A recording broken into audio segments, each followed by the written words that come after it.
आपल्या I news चॅनलला subscribe करण्यासाठी बेल आयकॉनला क्लिक करा आणि बातम्या वाचण्यासाठी प्ले स्टोअरवरून आय न्यूज ॲप डाउनलोड करा।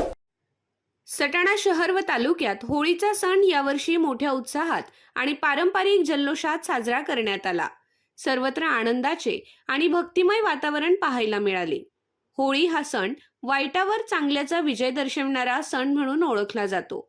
अन्याय, अहंकार, मत्सर, द्वेष अशा वाईट प्रवृत्तींचे दहन करून सद्गुणांचा स्वीकार करण्याचा संदेश या सणातून दिला जातो।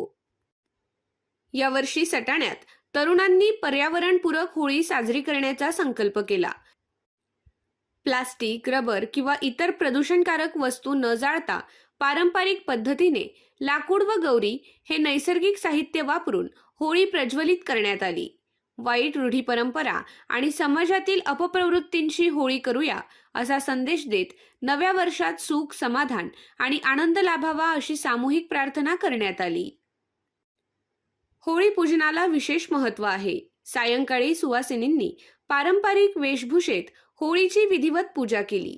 हळदी कुंकू, अक्षता, फुले अर्पण करून कुटुंबाच्या सुखसमृद्धीसाठी आणि आरोग्यासाठी प्रार्थना करण्यात आली।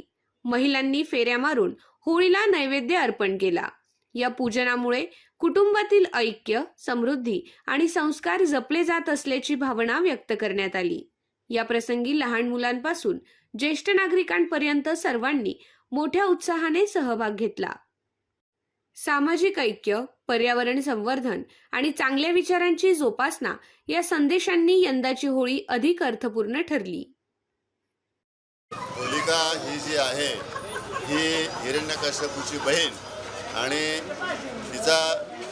तिच्यापासून सगळ्यांना आनंद, सुख, समृद्धी लाभावी, सगळ्या दुष्टांचा नाश व्हावा, घरातले दोष, आपल्या दारिद्र्य यांचा सगळ्यांचा नाश व्हावा म्हणून होलिका देवीने आपलं रूप धारण केलं आणि सगळ्या दुष्टांचा संहार करून त्या ठिकाणी सगळ्या जगाला, विश्वाला सुख समृद्धी प्राप्त होण्याकरता आणि सगळ्यांना आनंद निर्माण होण्याकरता स्वतःचं रूप धारण केलं आणि त्या होलिका देवीची त्या दिवसापासून पूजा सुरुवात करायला केलेली सगळ्यांनी।